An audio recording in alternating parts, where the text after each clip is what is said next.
हरिपुर नाम के एक छोटे से गांव में रमेश नाम का एक गरीब आदमी रहता था।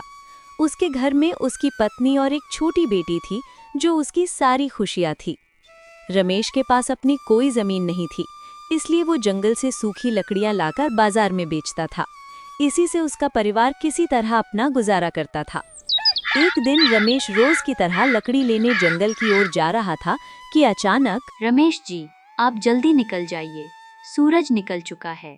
अगर देर हो गई तो जंगल जाकर लकड़ी काटने में समय लग जाएगा और फिर शाम तक लौटना मुश्किल हो जाएगा। हाँ सीमा, मैं अभी निकलता हूँ, तुम चिंता मत करो। आज कोशिश करूंगा कि ज्यादा लकड़ियां ले आऊं ताकि 2 दिन का खर्च निकल जाए। रमेश अपनी कुल्हाड़ी उठाता है और झोपड़ी से बाहर निकल पड़ता है। रमेश जंगल की ओर जा रहा था। अचानक रास्ते में उसे गांव का जमींदार भैरव सिंह मिलता है। अरे रमेश, कहाँ जा रहा है सुबह सुबह? प्रणाम जमींदार साहब, मैं जंगल जा रहा हूँ लकड़ी काटने। घर के खाने का इंतजाम करना होता है ना, बस उसी के लिए निकल पड़ा हूँ। अरे रमेश, तू भी बड़ा अजीब आदमी है।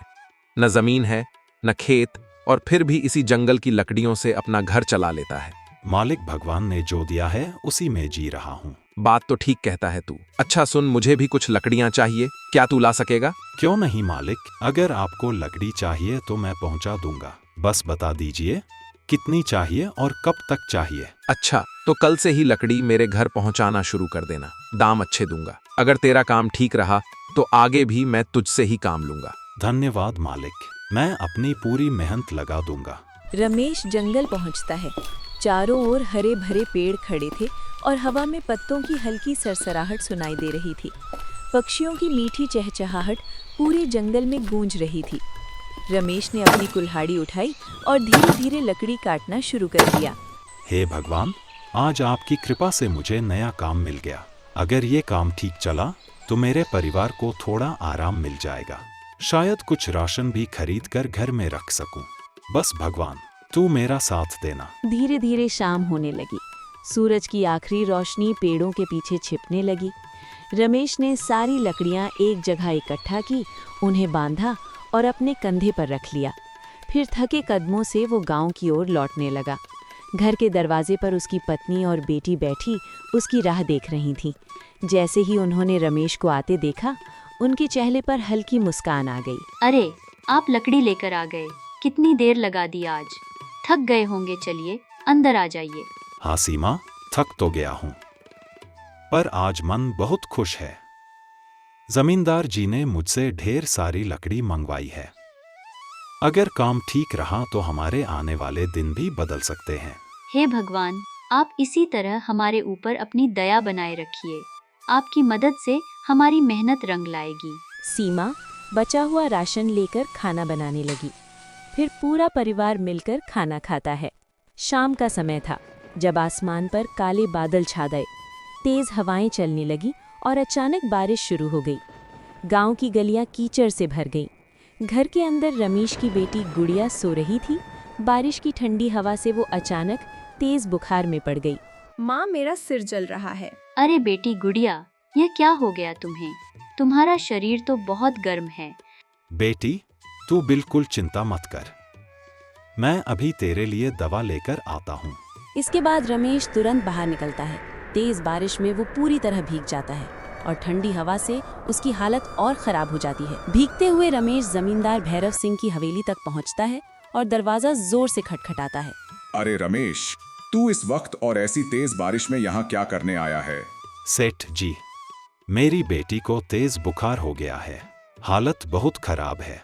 घर में न पैसे हैं न ही दवा लाने का इंतजाम। मुझे अभी पैसों की बहुत सख्त जरूरत है। तो तुम चाहता क्या है? सेठ जी, कृपया मुझे कुछ पैसे उधार दे दीजिए। मैं लकड़ी के दाम में से कुछ कटवा दूंगा और बाकी पैसे मैं मजदूरी करके लौटा दूंगा। मेरी बेटी की हालत बहुत खराब है, सेठ जी मदद कीजिए। ठीक है, पैसे तो मैं दे दूंगा, लेकिन ब्याज देना होगा। ब्याज मालिक, मैं गरीब आदमी हूँ, ब्याज के साथ पैसे कैसे लौटाऊंगा? सुन रमेश, मैं बिना ब्याज के पैसे नहीं देता। अगर ब्याज के साथ लेने हो तो बता, वरना पैसों की उम्मीद छोड़ दे। ठीक है मालिक जी, जो आप कहेंगे मैं मान लूंगा। ये ले कुछ रुपए और याद रखना रमेश, इन पैसों को ब्याज सहित समय पर चुका देना, वरना तू जानता ही है ना क्या होता है। धन्यवाद मालिक, मैं मेहनत करके एक एक पैसा चुका दूंगा। रमेश पैसे लेकर फिर से तेज बारिश में भीगता हुआ डॉक्टर जी की झोपड़ी की ओर दौड़ा। अरे रमेश, इस भरी बारिश और तूफान में यहाँ क्या कर रहा है? सब ठीक तो है? डॉक्टर साहब, मेरी बेटी को तेज बुखार हो गया है, कृपा करके उसे कुछ दवा दे दीजिए, उसकी हालत बहुत खराब है। ओह ठीक है, रुको, मैं अभी तुम्हें बुखार की दवा देता हूँ। ये लो दवा, इसे घर ले जाकर गुड़िया को तुरंत खिला देना, इससे उसे आराम मिलेगा। धन्यवाद डॉक्टर साहब। बारिश अब भी तेज थी, लेकिन वो बिना रुके जल्दी जल्दी कदम बढ़ाकर अपने घर की ओर लौटने लगा। सीमा देखो, डॉक्टर साहब से दवा ले आया हूं, ये लो, अभी गुड़िया को खिला दो, इससे उसे आराम मिलेगा। सीमा ने जल्दी से गुड़िया को दवा खिलाई और थोड़ा पानी पिलाया। धीरे धीरे दवा का असर होने लगा और गुड़िया का तेज बुखार उतरने लगा। अरे अब थोड़ा आराम लग रहा है माँ। भगवान का शुक्र है गुड़िया, तू जल्दी ठीक हो गई। अगली सुबह गुड़िया बिल्कुल ठीक हो जाती।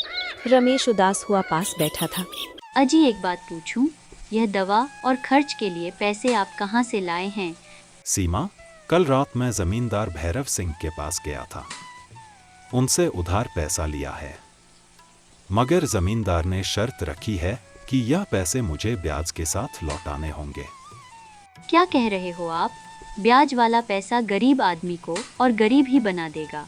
हमें बहुत सोच समझ कर ही कदम उठाना होगा। हाँ सीमा, लेकिन उस समय और कोई रास्ता ही नहीं था।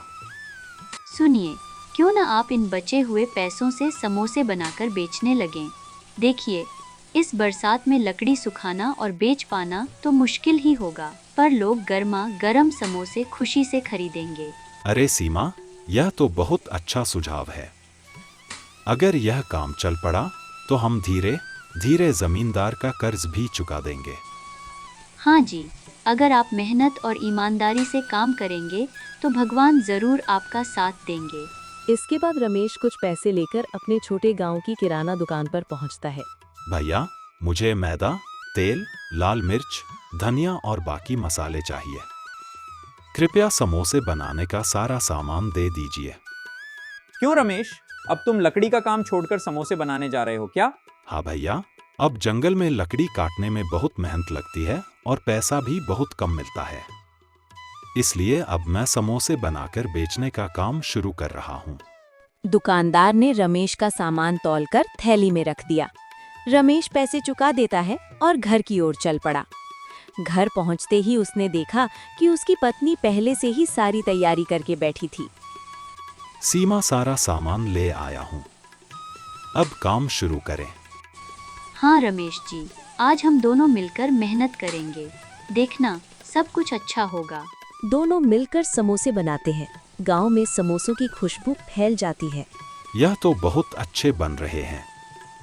हाँ जी, इन्हें बेचने ले जाओ और ईमानदारी से मेहनत करना, देखना सब कुछ ठीक हो जाएगा। हाँ सीमा, आज से हमारी नई शुरुआत होगी। रमेश गर्म गर्म समोसे एक बांस की टोकरी में रखता है और उसे सिर पर उठाकर बाजार की ओर चलता है। रमेश सड़क के किनारे एक साफ जगह ढूंढता है। कुछ लोग उसके आसपास रुककर देखते हैं, पर समोसे नहीं खरीदते। उसके बाद वो स्कूल की तरफ जाता है, लेकिन वहाँ भी समोसे नहीं बिकते। फिर वो अपना समोसा लेकर गांव के चौराहे पर बैठ जाता है। पास ही एक और ठेला लगा था, जहाँ पहले से समोसे बिक रहे थे। उस ठेले का मालिक था जग्गू, जो बहुत दिनों से चौराहे पर समोसे बेचता आ रहा था। अरे ये क्या, ये रमेश लगडहारा अब समोसे बेचेगा, और वो भी मेरे सामने। इसकी इतनी हिम्मत। ठीक है, अब देखता हूँ यह कैसे समोसे बेचता है, इसे सबक तो सिखाना ही पड़ेगा। रमेश ग्राहकों को बुलाने में व्यस्त था। उसे पता ही नहीं था कि जग्गू क्या चालाकी करने वाला है। गर्मा गरम समोसे, ताजे और स्वादिष्ट समोसे, ले लो भाई, ले लो। तभी दो आदमी उसके पास आते हैं। अरे रमेश, तू तो लकड़ी काट कर बेचता था ना, अब समोसे भी बेचने लग गया? हाँ भाई, अब लकड़ी का काम अच्छा नहीं चल रहा है, इसलिए ये करना पड़ रहा है। पेट पालने के लिए मेहनत तो करनी ही पड़ती है। रमेश खुशी से तुरंत 2 समोसे निकालकर उन्हें देता है।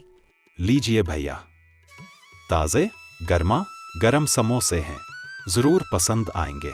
दोनों आदमी एक एक निवाला खाते हैं। तभी अचानक उनके चेहरे बिगड़ जाते हैं और वे गुस्से में समोसे जमीन पर फेंक देते हैं। अरे ये क्या बनाया है, बिल्कुल बेस्वाद, ना नमक है ना मसाले का स्वाद, ये समोसे खाने लायक ही नहीं है। रमेश, तुझे किसने समोसे बनाना सिखाया? एकदम बकवास है ये, ऐसे तो तेरे पास कोई ग्राहक लौटकर नहीं आएगा। लोग ये देख हंसने लगते हैं। रमेश का चेहरा उतर जाता है, उसकी आंखों में आंसू भर आते हैं।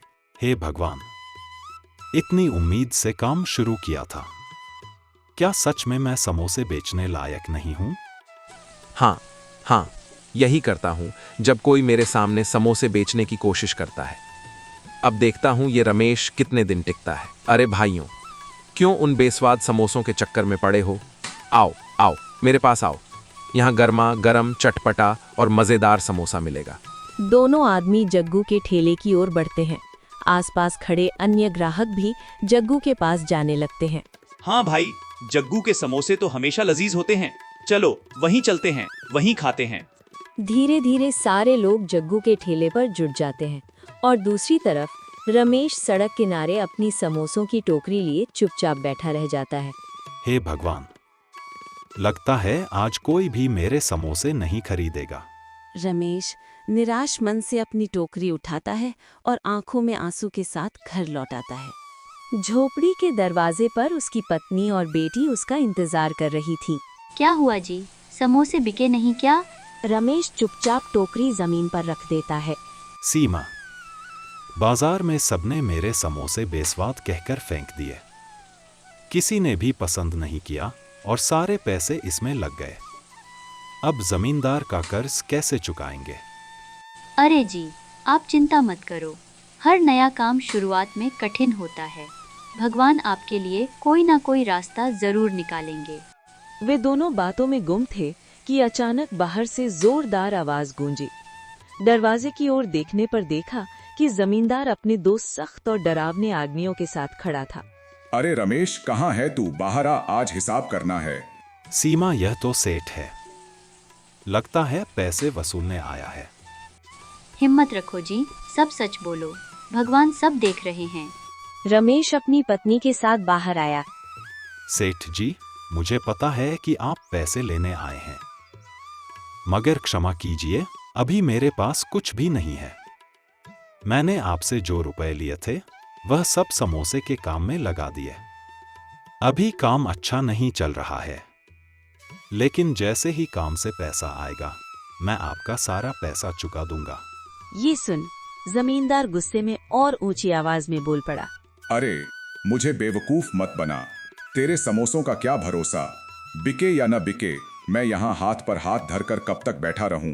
मैंने तुझे उधार पैसे दिए थे, कोई मजाक नहीं किया था। रमेश सिर झुका लेता है। उसकी पत्नी और बेटी की आंखों में भी आंसू भर आते हैं।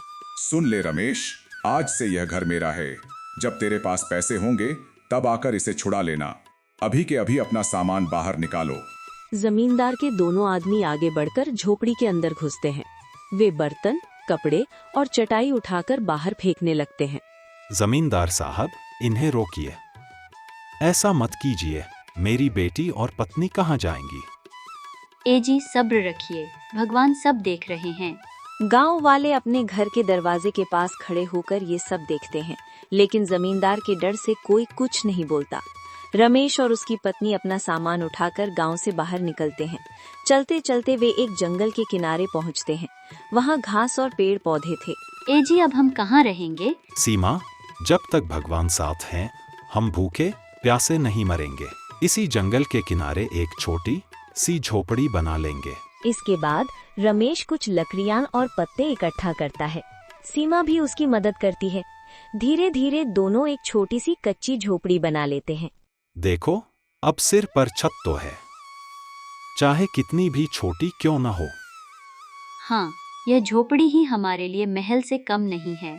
कुछ समय बाद शामू फिर से अपने बनाए समोसे टोकरी में रखकर बाजार जाता है उसका चेहरा उम्मीद से भरा हुआ था। शायद आज कोई मेरे समोसे खरीदे।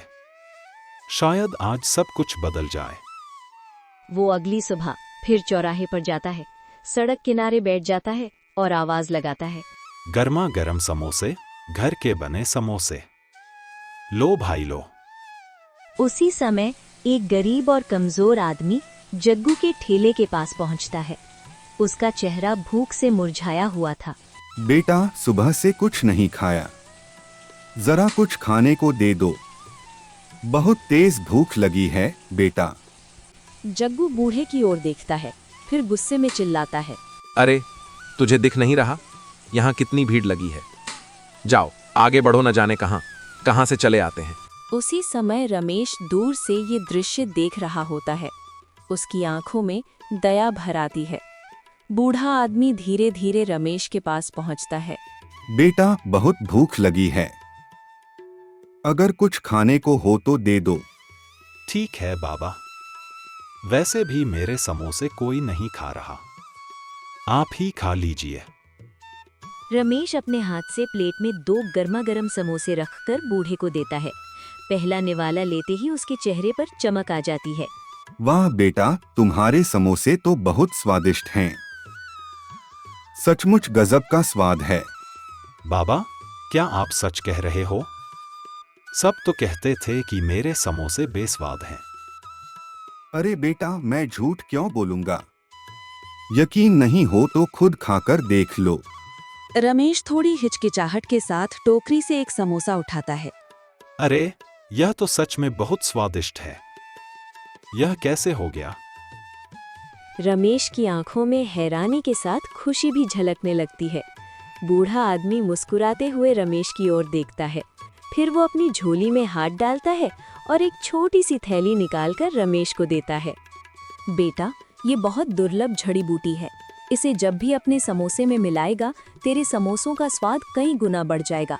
लेकिन याद रखना, ये बूटी सिर्फ भलाई के काम में ही इस्तेमाल करनी है। बाबा, आप कौन हैं? और मुझे यह सब क्यों दे रहे हैं? बूढ़ा मुस्कुराता है और धीरे धीरे गायब हो जाता है। यह बाबा थे या खुद भगवान का कोई रूप? संध्या तक रमेश के कुछ और समोसे बिक जाते हैं। वो थका हुआ मगर थोड़ा खुश होकर घर लौट आता है। सीमा, आज भगवान ने चमत्कार कर दिया, कुछ समोसे बिक गए और हाँ, एक बाबा ने मुझे एक जड़ी बूटी भी दी है। रमेश जी, हो सकता है वह बाबा भगवान के ही भेजे दूत हों। उनकी बात को हल्के में मत लेना। सुबह होते ही रमेश गांव की किराना दुकान पर पहुंचता है। भैया, यह कुछ पैसे हैं, बाकी उधार में लिख लीजिए। मुझे समोसे बनाने का सामान चाहिए। ठीक है रमेश, तू ईमानदार आदमी है, तेरे लिए उधार लिख दूंगा। रमेश सामान लेकर घर लौटता है। घर पहुंचकर रमेश और उसकी पत्नी मिलकर समोसे बनाने लगते हैं। रमेश बाबा की दी हुई जड़ी बूटी उठाता है और मसाले में मिलाता है। जैसे ही जड़ी बूटी मिलती है, रसोई में एक अद्भुत और मनमोहक खुशबू फैल जाती है।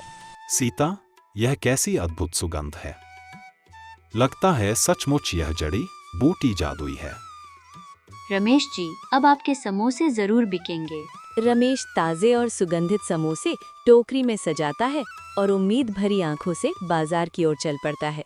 बाजार पहुंचते ही समोसे की मनमोहक खुशबू चारों ओर फैल जाती है, जिससे लोग उसकी तरफ मुड़कर देखने लगते हैं। तभी 2 आदमी उसी उत्सुकता से रमेश की ओर बढ़ते हैं। अरे रे, क्या मिलाया है समोसे में भाई?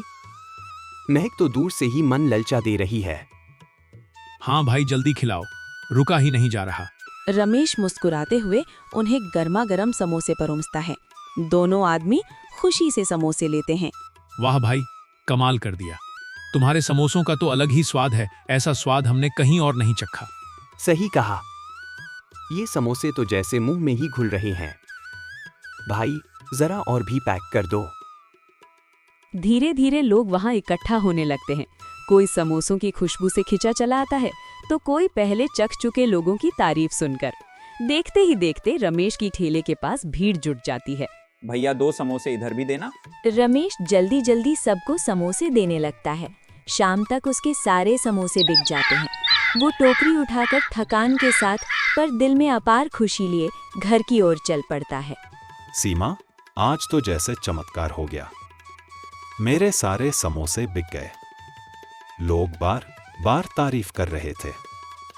देखिए जी, भगवान मेहनती और नेक दिल का साथ कभी नहीं छोड़ते। अगली सुबह रमेश ताजे समोसे टोकरी में रखकर बाजार पहुंचता है। समोसों में वो बाबा की दी हुई जड़ी बूटी मिलाता है।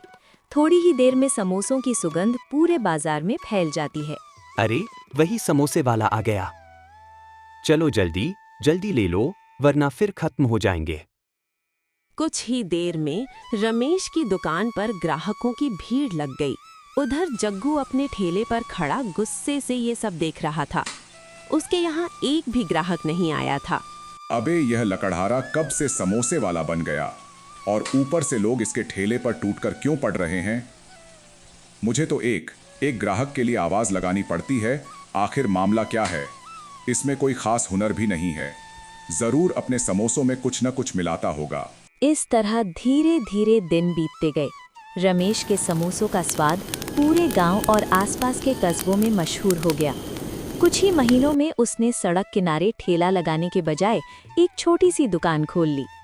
अब हालत ये थी कि उसकी दुकान के बाहर ग्राहकों की लंबी कतारें लगी रहती थीं।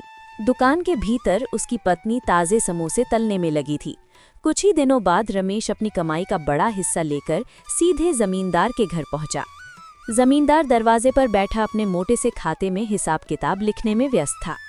सेठ जी, यह लीजिए आपके सारे पैसे, रमेश ने सम्मान से सिर झुकाते हुए कहा। अब कृपा करके मेरा घर मुझे वापस कर दीजिए। रमेश, मैं तुझसे सच में शर्मिंदा हूं। जमींदार की आवाज धीमी पड़ गई। उस दिन मैंने लालच में आकर तेरे साथ बहुत गलत किया था, लेकिन तूने मेहनत, सच्चाई और हिम्मत से अपनी किस्मत बदल दी। आज तू मुझसे कहीं बड़ा इंसान साबित हुआ है। मैं तुझसे माफी मांगता हूं, रमेश। जमींदार ने अपनी अलमारी से कागजों का पुराना बंडल निकाला और रमेश के हाथ में रखते हुए कहा, ये लो तुम्हारे घर के कागज। आज से यह घर पूरी तरह तुम्हारा है। रमेश घर लौटा तो सीमा की आंखों में खुशी के आंसू भर आए। वो बिना कुछ कहे बस उसे देखती रह गई। उधर बाजार में जग्गू का ठेला खाली पड़ा था। न ग्राहक, न आवाज, सिर्फ उसकी हार की खामोशी। अब तो मेरा पूरा काम ठप हो गया है। जग्गू बुदबुदाया, गुस्से और बेचैनी से भरा हुआ। सब लोग उस रमेश के पास ही क्यों जाते हैं?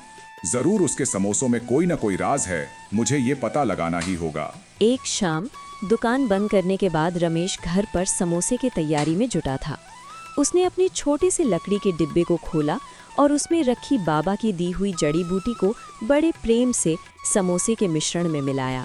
मिल गया, यही है वो जड़ी बूटी। जग्गू की आंखों में लालच चमक उठा। अब आएगा असली मजा। कल से लोग फिर मेरे ठेले पर ही आएंगे। रमेश के नसीब का खेल यहीं खत्म। जग्गू चोरी किया हुआ डिब्बा कपड़ों में छुपाकर चुपके से निकल गया। अगली सुबह रमेश तैयारी कर ही रहा था कि अलमारी में डिब्बा नहीं मिला। वो घबरा गया और पूरे घर में ढूंढता रहा, पर जड़ी बूटी का डिब्बा कहीं नहीं मिला। उधर बाजार में जग्गू अपने ठेले के पास बैठा मुस्कुरा रहा था। उसके सामने वही चुराया हुआ डिब्बा रखा था, मानो उसकी जीत का निशान। हाँ, अब देखना, जब यह समोसे तैयार होंगे तो खुशबू चारों ओर फैल जाएगी और लोग फिर से मेरी ठेली पर टूट पड़ेंगे। रमेश का खेल अब खत्म। जग्गू जल्दी जल्दी समोसे सजा देता है। कुछ ही देर में बाजार में लोग आने लगते हैं। एक ग्राहक उसकी ठेली के पास रुककर समोसे को सूंघता है। अरे, यह तो कड़वा और बिल्कुल बेस्वाद है। इसमें क्या मिला रखा है भाई? ये तो सेहत ही खराब कर देगा। चलो यहाँ से चलते हैं। जग्गू के माथे पर पसीना चमकने लगा। वो खुद एक समोसा खाता है और अगले ही पल जोर से खांसने लगता है। अरे, यह तो सचमुच कड़वा है। उस रमेश के समोसे ऐसे कैसे मीठे और स्वादिष्ट हो गए। मैंने तो वहीं जड़ी बूटी मिलाई थी। रमेश भाई, मुझे माफ कर दो। मैंने तुम्हारी जड़ी बूटी चुराई थी। मैंने सोचा कि तुम्हारी सफलता को छीन लूंगा, पर मेरा सब कुछ बर्बाद हो गया। जग्गू, लालच का रास्ता हमेशा बर्बादी की ओर ले जाता है। मेहनत और सच्चाई ही इंसान को आगे बढ़ाती है। मैं तुझे माफ करता हूं, लेकिन एक बात याद रखना, लालच मत करना। बस मेहनत और ईमानदारी से काम करना, तभी सुख और सम्मान मिलेगा। हाँ रमेश, अब मैं मेहनत से ही कमाऊंगा। यही मेरी सबसे बड़ी सीख है।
और किसी का कमेंट आया था कि समोसे वाले कार्टून कैरेक्टर का पोज चाहिए, तो हमने समोसे वाले कार्टून कैरेक्टर का पोज बना के दे दिया है।